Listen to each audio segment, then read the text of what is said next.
Good morning, class 7 students. Today we are going to start the revision of chapter number 1 in civics. I think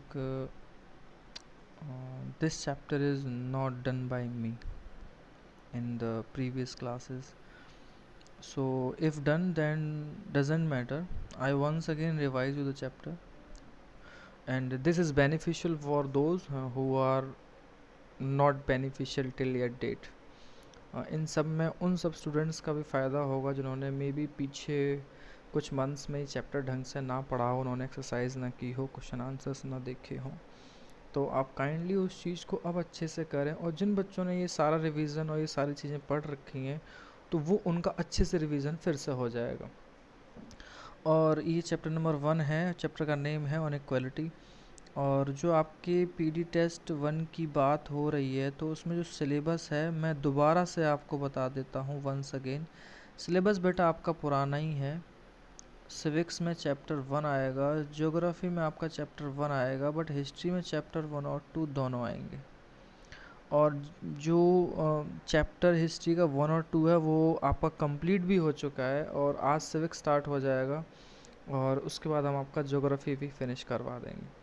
मैं ये चीज़ बार बार आपको revise इसलिए करवा रहा हूँ क्योंकि आपके जो टेस्ट होंगे अब वो ऑनलाइन होंगे। तो ऑनलाइन टेस्ट होगा तो ऑनलाइन के लिए जो आपका पीछे वाला पैटर्न था वो नहीं आएगा, अब आपके पास मल्टीपल चॉइस वाले क्वेश्चन आएंगे। ठीक है, इस चीज़ को आप ध्यान रखें। यानी कि 1 2 3 4 आपके पास इस तरह से चॉइस होंगी। ठीक है, 1 ऑप्शन, 2 ऑप्शन, 3 ऑप्शन, 4 ऑप्शन। अब जो आंसर आपका उसमें से राइट है आपको चॉइस वाले क्वेश्चन मिलेंगे, मल्टीपल वाले। जो आंसर राइट है उसके आगे आपको टिक करना है ऑनलाइन टेस्ट में। अब टिक करने से सेंस राइट का टिक भी होगा तो राइट का टिक होगा, डॉट वाला निशान होगा ऑप्शन में तो आप डॉट लगाएंगे, जो भी है मतलब चॉइस वाले क्वेश्चन आएंगे, आपको चॉइस मिलेंगी 4। इससे पहले जो पैटर्न था मैंने आपको जो बताया था उसमें चॉइस नहीं थी, वो थोड़ा अलग था क्योंकि वो रिटन होता। अब क्योंकि आप सेफ्टी की वजह से आपका ये ध्यान रखा गया है कि आप स्कूल ना आके ऑनलाइन टेस्ट दें, तो उसमें मल्टीपल चॉइस बेस्ड ही क्वेश्चन आएंगे। सिलेबस आपका वही सेम है, कुछ भी उसमें बदलाव नहीं है, तो काइंडली आप उस चीज़ को रिवाइज करते रहें अच्छे से। एक इम्पॉर्टेंट जो मुझे बात कहनी है वो ये है कि बेटा आप अपने चैप्टर्स को रीड किया करो, ये बहुत ज़रूरी है। हिस्ट्री के चाहे फर्स्ट और सेकंड चैप्टर की बात हो, सिविक्स के फर्स्ट चैप्टर की बात हो, ज्योग्राफी के फर्स्ट चैप्टर की बात हो, मैंने रिवाइज तो अच्छे से करवाया है बट आप रीड ज़रूर किया करो। और जो पैराग्राफ्स आपके होते हैं उनको रीड करना बहुत ज़रूरी है क्योंकि वहीं से क्वेश्चन आएंगे, बुक के बीच से ही क्वेश्चन आएंगे, चैप्टर के बीच से ही क्वेश्चन आएंगे, पैराग्राफ में से ही क्वेश्चन आएंगे, मल्टीपल चॉइस होंगे। तो मैं जो बार बार चीज़ें आपको इसलिए समझाता हूँ वो काइंडली आप अपने पढ़ाई के तरीके पे भी ध्यान दें और क्लास पे भी ध्यान दें। और आप खुद भी अगर रीड कर रहे हैं ना तो आप पेंसिल से किसी चीज़ को अंडरलाइन करें अपने बुक में, यूज़ पेंसिल। ये चीज़ मैं अपने ओल्ड स्टूडेंट्स को भी बताता हूँ कि सिर्फ और सिर्फ पेंसिल यूज़ करें बुक्स के लिए। जब रीड करते हैं तो जो इम्पोर्टेंट होता है उसको नीचे अंडरलाइन करने के लिए सिर्फ और सिर्फ पेंसिल यूज़ करें, आप इस चीज़ का ध्यान रखें। और बाकी तो मैं आपको समझा ही रहा हूँ। इस चैप्टर में जो इम्पोर्टेंट चीज़ें होंगी हम उस पर डिस्कशन करेंगे और चीज़ों पे हम नहीं जाएंगे। जैसे मैं ऐसे स्टार्ट करूँ ऑन इक्वालिटी। इक्वालिटी का मतलब भी आप जानते हैं, बराबरी, समानता। आप जानते हैं इंडिया डेमोक्रेटिक कंट्री है। यहाँ एक स्टोरी है। स्टोरी ये है कि एक लेडी है कांता और वो और उसके फ्रेंड वोट डालने जाते हैं। तो सबके वोट डालने के अपने अपना मतलब होता है, कौन किस तरह से डालने जा रहा है। लेकिन लाइन जब खड़ी होती है तो लाइन में देखते हैं कि teacher, trader, student, domestic worker हर तरह के लोग एक ही लाइन में खड़े होते हैं वोट डालने के लिए। तो वहाँ पे समानता की बात ये स्टार्ट की है ताकि आप उस चीज़ को अच्छे से समझ सकें। अब ये स्टोरी है, आप ये कार्टून की हेल्प से और इनकी हेल्प से पढ़ें। देखें आप आर्टिस्ट भी हैं, housewife, consultant, government officer, media person, unemployed, industrialist, हर तरह के लोग हैं और वोट डालने के लिए खड़े हुए हैं। तो कहने का मतलब है इक्वलिटी इसलिए कि हमारी कंट्री में वोट डालने के लिए कोई अलग से अमीर और गरीबों की लाइन नहीं होती है, सब एक ही समान है, सबकी वोट वैल्यू बराबर है। चाहे वो इंडस्ट्रियलिस्ट हो, चाहे वो आर्टिशियन हो, चाहे बेचारा वो अनएम्प्लॉयड पर्सन हो, कोई भी हो, हाउस वाइफ भी क्यों ना हो, सबकी अपनी अपनी वैल्यू है। और इस चीज़ को आप ध्यान रखें। तो इक्वलिटी की बात इस चैप्टर में इसी कार्टून के ज़रिए की गई है। आप उसको पढ़ेंगे, ये पूरी स्टोरी है, बहुत अच्छी स्टोरी है बहुत सिंपल। कि वो एक घर पे काम करती है, वहाँ देखती है कि वो किस तरह के लोग हैं, फिर देखती है कि जब वोट डालने जाती है तो वहाँ पे वो उनके मालिक खड़े होते हैं। फिर वो घर जाती है तो देखती है उसके बच्चे जो है बीमार हैं हॉस्पिटल से दिखाने के बाद, बट देखती है कि उसके आसपास सफाई नहीं है। ये छोटी छोटी चीज़ें हैं। और एक फिर आपको लास्ट फिगर मिलेगा कि आप वो जब घर में काम करती है तो जो बड़े लोग उससे कहते हैं कि कॉर्नर में, हर कॉर्नर में अच्छे से सफाई करो। ये कुछ इस तरह की बातें हैं। आप पढ़ें, आपको बड़ा अच्छा लगेगा और आपको समझ में आएगा कि बराबरी होती क्या है, ह्यूमैनिटी होती क्या है। फिर इसमें जो टॉपिक आपका स्टार्ट होता है वो होता है इक्वल राइट टू वोट। मतलब अगर इंडिया की हम बात करें अच्छे से, अपने कंट्री की, तो बेटा इंडिया में सबको इक्वल है right to vote. Right to vote मतलब वोट देने का अधिकार, अधिकार है आपको, मतलब वो आपसे कोई छीन नहीं सकता। तो वो इक्वल है, सबको बराबरी से दिया है। वो पूरी इसी नैरेटिव कांता, अशोक जैन, छोटे लाल, नेबर लेके ये पूरी बात होती है यहाँ से यहाँ तक। उन सब चीज़ों पे मैं नहीं जाऊँगा, मैं आपको हर एक छोटी छोटी इंपॉर्टेंट चीज़ सबसे पहले डिस्कस करूँगा और कहानी पे मैं उस तरह से नहीं जाने वाला हूँ। तो हमारे यहाँ इक्वल टू राइट वोट है, तो उसके लिए ये दिखाया भी है, हमारे यहाँ कहा गया है कि इंडिया डेमोक्रेटिक कंट्री है, चाहे वो किसी रीजन के हों और किस तरह के एजुकेटेड है नहीं हैं, और वो किस कास्ट से हैं, इससे कोई फ़र्क नहीं पड़ता, रिच और पुअर हैं कोई फ़र्क नहीं पड़ता, बट उन्हें वोट देने का अधिकार है, अलाउड टू वोट। और इसको हम कहते हैं यूनिवर्सल एडेंट फ्रेंचाइजी। यूनिवर्सल एडेंट फ्रेंचाइजी का मतलब होता है कि जो लोग 18 साल या उससे प्लस जा चुके हैं, मतलब 18 साल के भी हो गए और 18 से ऊपर हैं, उनको वोट देने का अधिकार है, उसको यूनिवर्सल एडल्ट फ्रेंचाइजी कहते हैं। एडल्ट मतलब 18 साल का होना, और यूनिवर्सल मतलब सबके लिए समान एक जैसा। वयस्क, एडल्ट मीन्स वयस्क होता है बेटा हिंदी में कहें तो, यानी कि जो 18 साल एज का हो जाए। तो कहने का मतलब है कि ये अधिकार सबको मिले हुए हैं, यूनिवर्सल एडेंट फ्रेंचाइजी वाले। ये अधिकार सबको मिला है जिनकी 18 या वो हो जाती है। इसे बोलते हैं वयस्क मताधिकार। मत मतलब वोट देना, अधिकार मतलब आपका जो राइट है। तो ये जो में चीज़ें हैं, तो यूनिवर्सल फ्रेंचाइज एडल्ट फ्रेंचाइजी को आप देखेंगे, ये एक एसेंशियल पार्ट है डेमोक्रेसी का। जो भी कंट्री डेमोक्रेटिक होगी वहाँ पे ये यूनिवर्सल एडेंट फ्रेंचाइजी सबको मिली ही होगी। और जो आइडिया है यूनिवर्सल एडेंट फ्रेंचाइजी का, वो आइडिया ऑफ इक्वलिटी पे ही है कि सब लोग बराबर हैं। तो 18 साल की एज में अगर मान लीजिए कोई कांता बाई हैं, या ये बड़े साहब हैं उनकी वाइफ हैं, या बड़े साहब हैं उनका बेटा है, या इनका बेटा हो, तो वो सब बराबर हैं इंडियन कॉन्स्टिट्यूशन के जर में। ये चीज़ है, तो वो इक्वल हैं, इक्वल वोट होगा, एक ही वैल्यू होगी। चाहे पीएम नरेंद्र मोदी वोट डाले, उनकी वोट की वही वैल्यू है जो किसी एक गरीब मजदूर की है।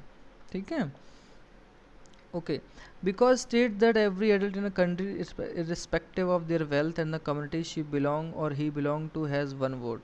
ये इसलिए है क्योंकि इक्वलिटी इसलिए लाता है कि आप चाहे अमीर हैं, गरीब हैं, किस कम्युनिटी से आते हैं, इससे कोई फ़र्क नहीं पड़ता, आपका सिर्फ और सिर्फ एक ही वोट है। जब एक वोट है तो सिंपल सी बात है कि वो सारी की सारी चीज़ें जो हैं इक्वलिटी में आ जाती हैं। कांता की वही स्टोरी है। और ये कहती है here advance Kanta but don't make a habit of it. No madam, मतलब इस तरह से कह रही है ये तुम्हारा एडवांस है, लेकिन इस तरह की हैबिट ना बनाओ। ये कुछ अमीर लोगों के इस तरह के बातचीत करने का तरीका होता है। आप देखते हैं गरीब आदमी बेचारा बड़े नॉर्मल ढंग से बात करता है। तो ये इस तरह की चीज़ें हैं। कांता की इक्वलिटी किस तरह से बराबरी है, ये वहाँ की भी बात कर रहा है कि एक दिन उसको ज़रूरत है, हॉस्पिटल जाती है तो सुविधाएं नहीं है अच्छे से, प्राइवेट हॉस्पिटल में जाएगी तो वहाँ पैसा लगेगा। तो सुख सुविधाओं की बात की जाए, इलाज की बात की जाए, एजुकेशन की बात की जाए कि उसके बच्चे प्राइवेट स्कूल में ना पढ़ के सरकारी में जाते हैं, तो क्या वहाँ पे बराबरी का हक मिल रहा है उन्हें? तो आप देखें कहीं ना कहीं उन चीज़ों में अंतर है, तो फ़र्क आ जाता है कि वो गरीब और अमीरी का फ़र्क आ गया है। तो ये चीज़ वही दिखाती है इसमें। छोटी छोटी स्टोरीज़, मैं इस पे बिल्कुल नहीं जाऊँगा बेटा, मैं आपको बार बार बोल दूँ, क्योंकि आप इसे खुद रीड कर सकते हैं। ये छोटी छोटी चीज़ें हैं, जैन मेडर साहब वोट लाइन में खड़ी हैं और इसका बच्चा बीमार भी है, इसको लेना भी, लेके भी जाना है, ऐसी बहुत सारी चीज़ें हैं। अदर काइंड्स ऑफ इक्वलिटी की बात करें और किस किस तरह की, आप इस तरह के इश्तिहार ना अखबारों में देख सकते हैं, जिसमें वर और वधू चाहिए वाले दैनिक भास्कर, दैनिक जागरण, अमर उजाला, हिंदुस्तान अखबार में होते हैं।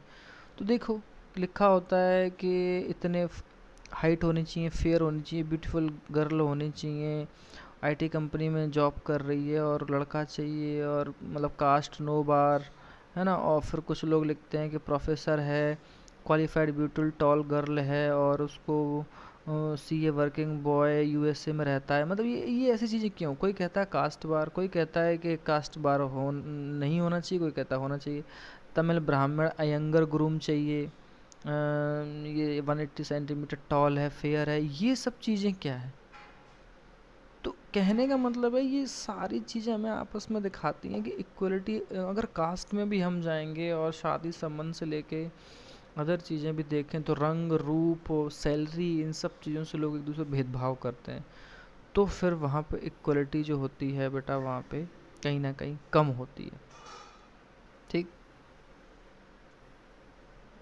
देखिए जैसे यहाँ से कई सारी चीज़ों की बात करें, जब आपने ऊपर दो स्टोरी चल रही थी कांता की और जैन साहब की, तो वो रियल इंसिडेंट भी पीपल की होती हैं जो डिफरेंट काइंड ऑफ इनक्वालिटी पे इंडिया में एग्जिस्ट करती हैं। हकीकत बात है कि कांता जैसे लोग या जैन साहब जैसे लोग इस देश में बहुत सारे हैं। तो यहाँ से सेकंड पैराग्राफ से एक लाइन स्टार्ट है, one of the most common form inequality India is the caste system. ये क्वेश्चन भी यहाँ से राइज हो सकता है कि इंडिया में इनक्वालिटी के कौन कौन से फॉर्म है। तो आप कह सकते हैं कि एक जो सबसे कॉमन फॉर्म है, मोर कॉमन, वो हमारा कास्ट सिस्टम, जातिवाद बहुत है। आप इंडिया में कहीं भी चले जाएंगे, कास्ट सिस्टम आपका पीछा नहीं छोड़ेगा, लोग आपसे आपकी जाति ज़रूर पूछेंगे। जबकि जो मेरा ख्याल है या बहुत से लोग का मानना है, ये जातियाँ सरनेम होने ही नहीं चाहिए थे। क्यों बांटे? क्या कोई गोरा है तो फिर ऊंची कास्ट का हो सकता है? क्या वो काला है तो वो ऊंची कास्ट का नहीं हो सकता? क्या वो ऊंची कास्ट का तो गरीब नहीं हो सकता है? क्या गरीब है वो पैसे वाला नहीं हो सकता? ऐसे बहुत सारे सवाल आते हैं, और ये सारे सवाल आपके रोज़ होते हैं कास्ट सिस्टम से। आप इन चीज़ों को ध्यान रखें। तो कहने का मतलब है कि हमारे यहाँ सबसे कॉमन फॉर्म अगर इनइक्वलिटी की बात की जाए ना, असमानता की, असमानता समझते हैं ना, कोई चीज़ जिसके बराबरी के लिए उसको हक ना दिया जाए, तो हमारे यहाँ वो कास्ट सिस्टम है। इंडिया में कास्ट सिस्टम हमें हमारे बराबरी का हक नहीं देता। हम शादियाँ भी अपनी कास्ट के हिसाब से करते हैं, जबकि हम सब ह्यूमन पहले हैं, भगवान ने हमें पहले वही बना के भेजा था। पता नहीं ये सब किसने बनाया, क्यों बनाया, नहीं समझ में आया। और अगर आप रूरल इंडिया में रहते हैं तो कास्ट आइडेंटिटी आपके लिए बहुत ज़्यादा इंपॉर्टेंट करती है। आपने कई चीज़ें यंग तरीके से एक्सपीरियंस की होंगी अगर आप गांव में रहते हैं। If you live in urban India, some of you might think that people longer believe in caste. अगर आप शहर में रहते हैं, शहरी इंडिया की तरफ, बड़े शहरों में, तो आपको लगता है कि यहाँ कास्ट वार की कोई दिक्कत है नहीं, जबकि ऐसा नहीं है। बट लुक एज दस these metropolitan shown at reading English newspaper, you will see how important the issue of caste continue to be in the mind of highly educated urban Indians. जब आप ये इस तरह के इश्तेहार अंग्रेजी अखबारों में देखते हैं, पढ़े लिखे प्रोफेसर, ब्यूटीफुल टॉल गर्ल, ब्राह्मण गर्ल, ये वो, सीए गर्ल चाहिए, तो आप देखते हैं कि हाईली एजुकेटेड जो शहरी लोग हैं उनमें भी कास्ट सिस्टम जो है वो कंटिन्यू है। कास्ट इश्यू जो है वो उनके लिए भी उतना ही इम्पोर्टेंट है। देखिए ना, how important the issue of caste continue to be in the minds of highly educated urban Indians. Urban Indians के माइंड में भी कहीं ना कहीं जो है इस तरह का कास्ट का वो है। तो ये छोटी छोटी चीज़ हैं। यहाँ से एक पैराग्राफ में कुछ इंपॉर्टेंट चीज़ें होंगी और सेकंड में अलग। हर पैराग्राफ की अपनी अलग अलग एक खासियत है बेटा। अगर आप पैराग्राफ को अच्छे से रीड करें ना, बस आप रीड कर लें अच्छे से और अंडरलाइन करें छोटी छोटी चीज़ों को, जैसे मैं कर रहा होता हूँ, तो आप बहुत अच्छा पेपर कर सकते हैं और आपको कोई कहीं से पूछे आप कर सकते हैं। नॉर्मल जो क्वेश्चन आंसर्स रटने और लिखने की ज़रूरत होती है वो आपको नहीं होगी। आप देखते हैं कि एक स्टोरी थी दलित बॉय की जो अटेंड करता है स्कूल, और सिक्स्थ में भी एक था दलित के बारे में चैप्टर। देखिए दलित है क्या? Dalit is a term that so called lower caste due to address themself. Dalit क्या है? अब ये चीज़ बड़ी यहाँ से क्या कहते हैं इम्पोर्टेंट आती है कि दलित क्या है। देखिए, Dalit is a term that use, अब दलित क्या है, दलित एक टर्म है जो लोअर कास्ट के लोग यूज़ करते हैं अपने आप को एड्रेस करने के लिए। ठीक, दलित कैसा टर्म है बेटा, दलित एक टर्म है जो लोअर कास्ट के लिए यूज़ होता है। ये ऊंच नीच का जो हमारे इंडिया में बनाया है ताकि वो अपने आप को बता सकें, एड्रेस बता सकें, एड्रेस मतलब अपनी पहचान बता सकें। ठीक, ये सारी चीज़ें आती हैं। तो आप देखेंगे कि नेक्स्ट लेवल पे आपका इसका क्या मीनिंग मिलेगा आपको, ज़रा देखें। Dalit means broken and by using word lower caste pointing how they were continue to be seriously discriminated against. देखिए, अगर आप दलित के बारे में अगर जान के पढ़ें तो आप देखेंगे दलित का मीन्स होता है ब्रोकन, दलित का मतलब broken, and used by this word, अगर ये वर्ड यूज़ करते हैं तो lower caste are pointing to how they are continue to be seriously discriminated against, कि उनके साथ कितना भेदभाव, डिस्क्रिमिनेशन का मतलब होता है बेटा भेदभाव। ठीक है, भेदभाव होता है, उनके खिलाफ किस तरह से कंटिन्यू अभी तक भेदभाव हो रहा है। तो दलित का मतलब होता है बेटा ब्रोकन। दलित जो टर्म है वो यूज्ड होता है लोअर कास्ट के लिए ताकि वो अपनी जाति बता सके, पहचान बता सके। दलित का मतलब ब्रोकन होता है। और वो मतलब ये चीज़ आज भी है, ये पॉइंट आउट करती है कि आज भी हमारे यहाँ इस तरह के जो है सीरियसली डिस्क्रिमिनेशन, भेदभाव हो रहा है उनके खिलाफ। तो इसलिए ये चीज़ें आज भी यूज़ हो रही हैं। एक पर्सन है जिनका नाम है ओम प्रकाश वाल्मीकि। आप देखें, ओम प्रकाश जो वाल्मीकि हैं उनकी वो 2013 में उनकी डेथ हो गई थी। फेमस दलित राइटर, कौन है ये, दलित राइटर। दलित राइटर क्यों, क्योंकि वो वाल्मीकि हैं, मेहतर समाज से आते हैं। जो लोग नालियाँ वालियाँ साफ़ करने वाले लोग हैं जिनको ये ड्यूटी दे दी गई है पुराने टाइम से, और आप देखते हैं कि वो आज भी उन्हीं कामों में बेचारे लगे हुए हैं। उनकी पढ़ाई का उनके स्तर पे किसी ने उतना अच्छा ध्यान नहीं दिया। तो ओम प्रकाश वाल्मीकि एक ऑथर हैं, वो मेहनत करके आगे बढ़े, फेमस दलित राइटर हैं। आप इस चीज़ का ध्यान रखें, राइटर हैं बट वो दलितों के लिए लिखते थे। और उनकी बायोग्राफी का, ऑटोबायोग्राफी का नाम है झूठन। ठीक, तो यहाँ से कई सारे क्वेश्चन आपके मिलेंगे, तो आप इन क्वेश्चंस को प्लीज़ ध्यान रखें। क्वेश्चन यहाँ से ही बनते हैं। ओम प्रकाश वाल्मीकि एक दलित राइटर हैं, उनकी एक ऑटोबायोग्राफी है, एक बुक लिखी है आत्मकथा जिसका नाम झूठन है। और उसमें लिखते हैं वो, I had to sit away from the others in the class, मुझे क्लास में अदर बच्चों से दूर बैठाया जाता था। एंड दैट टू ऑन द फ्लोर, ज़मीन पे भी मैट को जो है अलग हटा दिया जाता था स्पॉट से जहाँ मैं बैठता था, उस जगह से अलग हटा दिया जाता था। तो ये उसकी कहानी है। और वो देखते थे कि दरवाजे के पास उनको बैठाया जाता था, स्कूल में इस तरह का भेदभाव हुआ। Sometimes they would beat me without any reason, कई बार वो मुझे बिना बात के पीटते थे।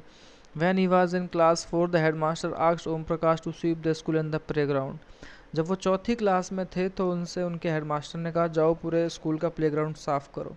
और वो लिखते हैं कि the playground was very larger than my small physique, मेरा जो शरीर की बनावट थी उससे कई गुना ज़्यादा बड़ा फील्ड का मैदान था और मैं इसको हैंडल कर नहीं पाया कि मैं इसको साफ़ करता। माई बैक बिगन टू एक, मेरी पीठ में दर्द होने लगा। My face was covered with dust, मेरा चेहरा धूल से भर गया। Dust had gone inside my mouth, उनके मुंह में चली गई। देखिए, झूठन ए दलित लाइफ, ओम प्रकाश वाल्मीकि, ये उनकी किताब का नाम है। The other children in my class were studying and I was sweeping, मेरी क्लास के ही मेरे अदर जो बच्चे हैं, स्टूडेंट्स मेरे क्लास के, वो पढ़ रहे हैं और मैं झाड़ू लगा रहा था। ये मेरे साथ इस तरह का भेदभाव होता था। और हेडमास्टर जो है रूम में बैठे बैठे मुझे देख रहा था।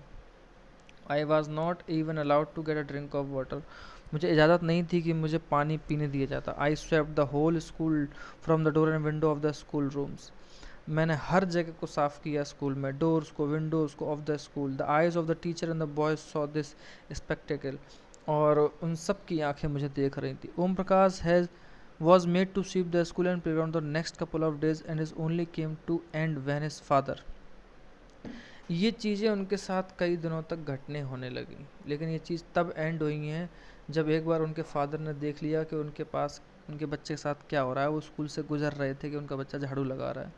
उन्होंने टीचर्स की बात की और वो वहाँ से चले गए ओम प्रकाश को साथ लेके। He said loudly for all of them to hear, और उन्होंने तेज़ी से आवाज़ में सबको कहा, you are a teacher so I am leaving now, आप सब टीचर हैं, अब मैं जा रहा हूँ यहाँ से, बट रिमेंबर, याद रखना, this much master he will write here in this school and not just him but there will be more coming after him. कि मास्टर जी ये यहीं पढ़ेगा, इसी स्कूल में पढ़ेगा, और सिर्फ वही नहीं पढ़ेगा, उसके बाद ऐसे और भी लोग आएंगे जो यहाँ पढ़ेंगे।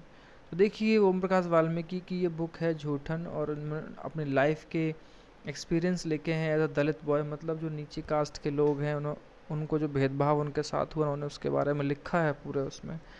तो ये राइटर हैं, दलित राइटर हैं।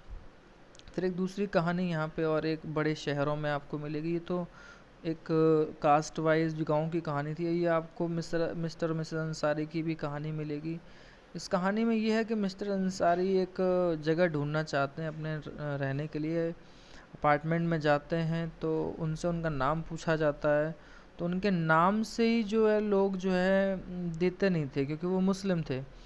और लोग कहते थे कि बिल्डिंग में नॉन वेजिटेरियन रेजिडेंट्स नहीं रहते हैं तो हम यहाँ नहीं रख पाएंगे, वो लोग मीट खाते हैं।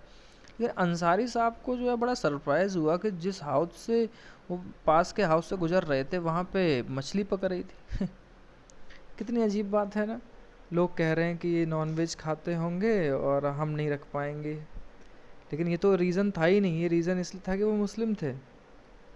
ठीक है, तो वो एक जो डर है, एक जो पहले से सोच बना दी है किसी चीज़ के लिए कास्ट वाइज रिलीजन वाइज, वो हर जगह आपको मिलेगी। और अंसारी साहब जो लैंडलॉर्ड वहाँ से जो डीलर होता है निकलता है, तो उनके पड़ोस वाले घर से ही जो है मीट की खुशबू आ रही होती है। तो ये इस तरह के इंसिडेंट हैं जो हमारी लाइफ में आजकल कहीं ना कहीं आ जाते हैं। अब बात आती है डिग्निटी की। डिग्निटी का मतलब बेटा आत्मसम्मान होता है वैसे कहीं ना कहीं, और वैसे तो सम्मान की नज़र से देखा ही जाना चाहिए सबको, बट डिग्निटी मतलब अपना एक अस्तित्व। यस, अस्तित्व की बात हो, मतलब मैं कुछ हूँ, मैं इंसान हूँ, आप मेरे से ऐसा बिहेव नहीं कर सकते। ये इस तरह की बातें हैं। When person are treated unequally their dignity is violated. जब किसी इंसान को अनइक्वली मतलब असमानता भरे तरीके से ट्रीट किया जाए, व्यवहार किया जाए, तो उसकी डिग्निटी जो है वायलेटेड। वायलेटेड क्यों? वायलेटेड का मतलब समझते हैं आप? डिग्निटी मतलब उसकी जो अस्तित्व है, उसका जो आत्मसम्मान है, उसको ख़राब किया जाता है, उसकी ख़राब होती है ये चीज़। हमें ये चीज़ नहीं करनी चाहिए। यही ओम प्रकाश वाल्मीकि के साथ थी, यही मिस्टर मिसेस अंसारी के साथ थी। जैसे उनके साथ व्यवहार कर रहे थे लोग, उनको नहीं दे रहे थे घर मकान क्योंकि वो मुस्लिम थे, या वो ये सोच के नहीं दे रहे थे कि ये नॉनवेज खाते होंगे, जबकि उन्हीं के पड़ोस में जो दूसरी फैमिली है वो नॉनवेज पका रही है। ये दीवार फिल्म का एक सीन दिया है, अमिताभ बच्चन की पुरानी मूवी है, जिसमें एक दो बड़े आदमी आते हैं, जूते पॉलिश करते हैं, बट वो रुपये फेंक के देता है, तो लड़का खड़े हो कहता है कि मैं फेंके हुए पैसे नहीं लेता हूँ। तो वो बड़ा आदमी फिर से पैसे उठाता है और उनके हाथ में देता है अमिताभ बच्चन के। तो यानी कि चाहे मैं बूट पॉलिश करता हूँ, लेकिन मेरी अपनी डिग्निटी है, मेरा सम्मान है। तुम बड़े आदमी हो तो क्या हुआ, मेरे हाथ में पैसे दो, इज्जत से दो। ये इस तरह की बातें हैं, यहाँ पे लिखा भी हुआ है इस फिल्म के बारे में। दीवार फिल्म है, बहुत अच्छी फिल्म है, आपको देखनी चाहिए। Okay, the Indian constitution recognise every person as equal. ये इंडियन कॉन्स्टिट्यूशन ही है जो हमारे यहाँ हर चीज़ को, हर पर्सन को इक्वली देखता है, बराबरी के हक से, क्योंकि वह कानून है, वो एक लॉ है जो पूरे एवरी पर्सन को रिकॉग्नाइज मान्यता देता है कि वो सभी लोग कैसे हैं, इक्वल हैं। और ये मान्यता कौन देता है? हमारा कॉन्स्टिट्यूशन देता है कि हम सब बराबर हैं। Okay, this means that every individual in the country including male female person all caste religion tribe economic background are equal. चाहे वो आदमी हैं, औरत हैं, गरीब हैं, अमीर हैं, जाति धर्म कोई भी जगह से हो, हम इंडिया में हैं, वो हम सब इंडिया के लिए सब बराबर है। तो ये इस तरह की चीज़ें हैं, और कांता के स्टोरी से लेके सारी बातें इसमें दी हुई थी। एक यहाँ पे बहुत अच्छी चीज़ आपको मिलेगी बेटा वो ये है, जैसे ये मिड डे मील हो रहा है स्कूलों में, यहाँ पे आप टीचर्स देख रहे हैं बच्चों को खाना बांट रहे हैं।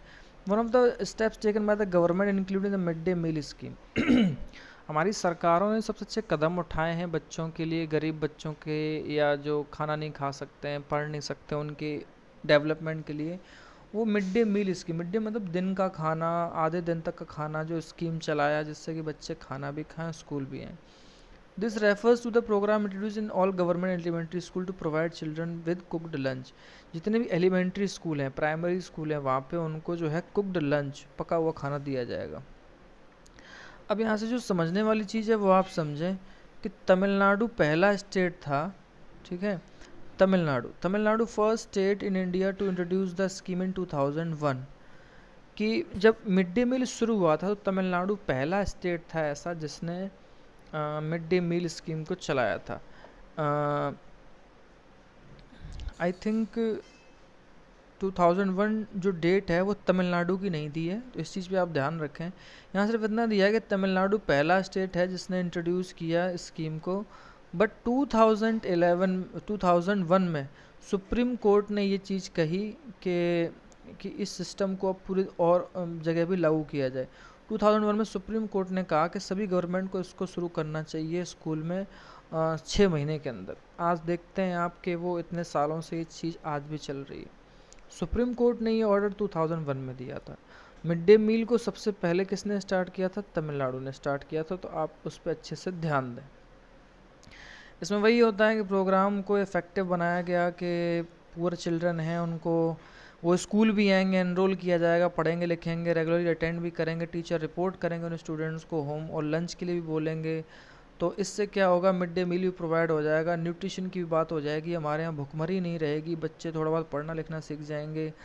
और जो गरीब बच्चे हैं जिनका पढ़ाई में इंटरप्शन हो जाता था वर्क करते करते घर पे या बाहर पे, अब वो भी सब नहीं होगा। ये इस तरह के बहुत सारे फ़ायदे उस टाइम उसमें हुए। तो ये बहुत सारी चीज़ें थी। मुझे लगता है कि आज की क्लास काफ़ी लॉन्ग हो चुकी है, 26 मिनट हो गए हैं।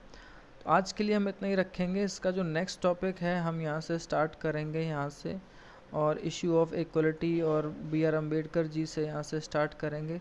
ये हम क्लास बेटा कल के लिए रखेंगे। तो आपको जो चीज़ बताई गई है प्लीज़ आप उस पर अच्छे से ध्यान दें, आप वीडियो क्लासेस अच्छे से लीजिए। हम अच्छे से आपके ये सारी चीज़ों के लिए मेहनत कर रहे हैं, तो काइंडली आप भी सिंसियरली उन चीज़ों को अटेंड कीजिए, क्लासेस को समझिए चीज़ों को। कोई बात पूछनी होती है, कोई दिक्कत होती है तो आप मैसेज और कॉल कर सकते हैं। हम ये बात हर बार कहते हैं, आप क्यों नहीं करते हैं? ये आपकी गलती होगी अगर आप टीचर से बात नहीं कर रहे हैं, कोशिश भी नहीं करते। आप कीजिए, और कॉल और मैसेज करने का टाइम जो है 1 PM के बाद ही होगा, उससे पहले आप नहीं करेंगे, उसके बाद आप कर सकते हैं। ओके, ज़्यादा कॉल नहीं करें, कॉल ना उठा पाएँ तो आप व्हाट्सएप पे मैसेज छोड़ दीजिए, वो सबसे अच्छा तरीका है, आपको आपका जवाब मिल जाएगा। Okay class, thank you, have a nice day.